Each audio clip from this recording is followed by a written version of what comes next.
State news 71 में आप सभी का स्वागत है। श्री शिव पुराण महाकथा जो कि साईं मंदिर में आयोजित हो रही है, इसके चौथे दिवस का शुभारंभ श्री कृष्ण कृपा सेवा समिति के अध्यक्ष सचदेव चुग जी एवं महामंत्री सुधीर भल्ला द्वारा किया गया। तो आइए चलते हैं, शुभारंभ की कार्रवाई देखेंगे, साथ ही चौथे दिवस में क्या कुछ श्री पुराण महाकथा में कहा गया कथावाचक संत पुष्प बुरारी द्वारा। तो आइए श्रवण करेंगे और साथ ही आरती में भी शामिल होंगे। तो आइए चलते हैं मनोकामना मंदिर स्थित साईं मंदिर परिसर में, जहां पर पिछले 4 दिनों से श्री शिव पुराण महाकथा का आयोजन किया जा रहा है। तो आइए इस कथा में शामिल होते हैं। सर्वप्रथम शुभारंभ की कार्रवाई देखते हैं।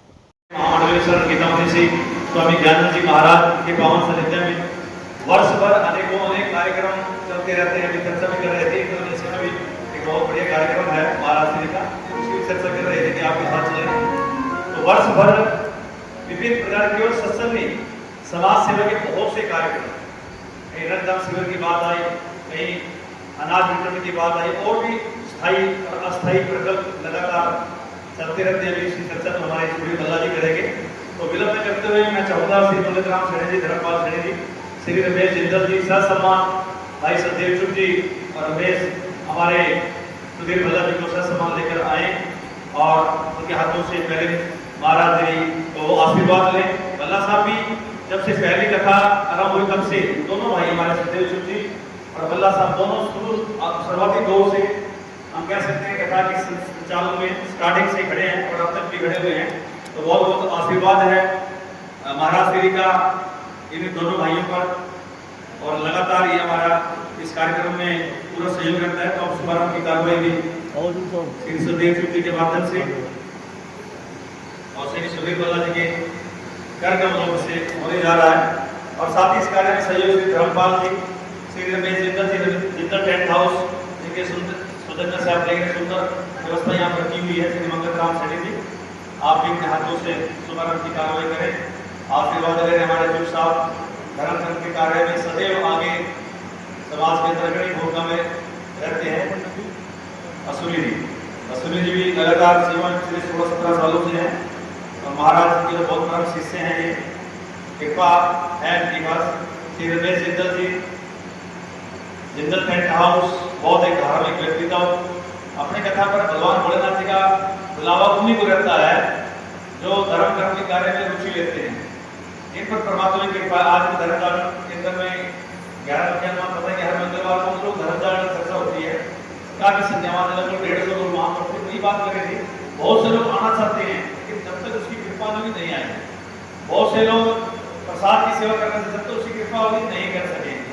तो सब हम लोग एक साल हो गया वहां पढ़ते हुए नियम बना लिया कि बिना उसकी कृपा से कुछ नहीं होता। आप जितना मैंने सोच लें, बिना कृपा से नहीं होगा। तो बहुत बहुत धन्यवाद। दोनों भाई 1100 रुपये का सहयोग कर रहे हैं, तो मैं इसके लिए दोनों भाइयों का आभार व्यक्त करता हूँ। और साथ ही भल्ला जी से निवेदन करूँ तो 2 शब्द भल्ला जी को छोड़ने में बहुत अर्सा हो गया है, व्यस्त रहते हैं क्योंकि अपने गृहस्थी जीवन भी चलाना है। बहुत अच्छे मुकाम पर हमारे भल्ला जी हैं। तो भल्ला जी 2 शब्दों से, क्योंकि पिछले 16-17 सालों से भल्ला जी बराबर कंधे से कंधा मिलाकर इसमें कुछ बीच में जरा दिक्कतें रही है, थोड़ा व्यवस्था के कारण से थोड़ा तबीयत खराब है एक दिन, तो इस कारण से नहीं आ पाए। रूटीन में एक तरीके रहेंगे भल्ला व्यासपीठ पर विराजमान राष्ट्रीय संत आदरणीय पुष्प बुरारी जी और इस पूरी टीम का नेतृत्व करने वाले हमारे और सनातन संस्कृति का प्रचार करने वाले हमारे परम आदरणीय राजेंद्र प्रसाद महाराज जी, इनका सडोरा के ऊपर एक बहुत बड़ा आशीर्वाद है कि हर वर्ष हम लोगों को कभी श्री राम कथा और कभी भागवत, और इस बार सावन मास में पहली बार महाशिव पुराण कथा का श्रवण हम सबको करवा रहे हैं। तो ये हम सभी का ऐसा सौभाग्य है। लेकिन एक बात बड़ी सोचने पर विवश हूँ, पिछले 2 दिन से मैं नहीं आ पाया, संख्या बहुत कम है। नहीं तो हमने देखा है कि पिछले 16-17 सालों में जब बाहर कथा होती थी या यहाँ मंदिर परिसर में भी हुई है तो संख्या बहुत अच्छी रहती थी। तो मैं आप सभी से एक बार फिर निवेदन करना चाहूँगा कि कल से आप अपने साथ अपने पड़ोसी या अपने मित्र हैं इनको अवश्य साथ लेकर आए। और अब मेरे ख्याल से 3 दिन की और कथा शेष रह गई है, 30-31 हो रही है। तो इसलिए आपसे ये निवेदन है कि अधिक से अधिक संख्या में इस कथा में पहुंचकर भगवान भोलेनाथ का आशीर्वाद प्राप्त करें। और ज़्यादा तो हम क्या बोलेंगे, इतनी बड़ी ओजस्वी वाणी में हम सबको कथा सुनाने के लिए हमारे राष्ट्रीय संत पुष्प मुरारी जी हमारे बीच पधारे हैं। तो आप सभी ने इतना मान सम्मान दिया, इसके लिए श्री कृष्ण कृपा सेवा समिति की ओर से आप सभी का आभार। जय भोलेनाथ। धन्यवाद भोला साहब।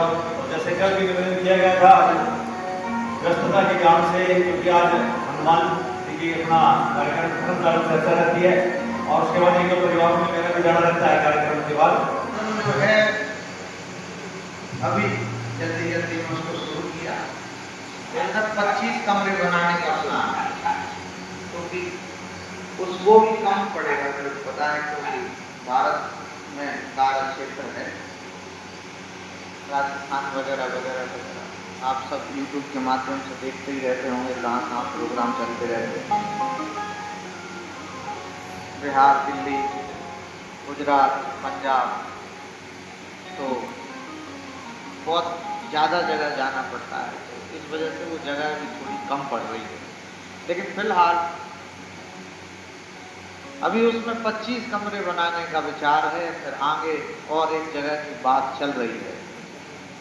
तो ठाकुर जी की कृपा रहेगी तो बिहारी जी वो भी पूर्ण करेंगे।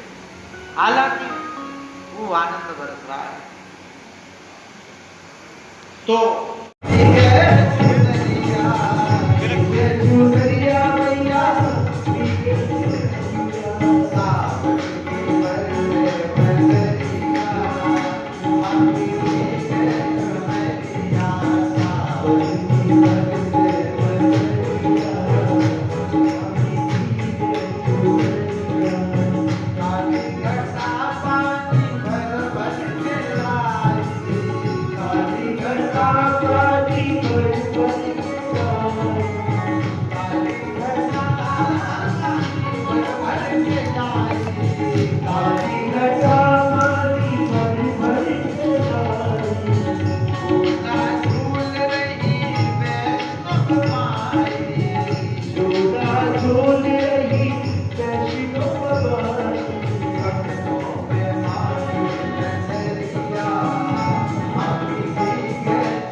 Thank you.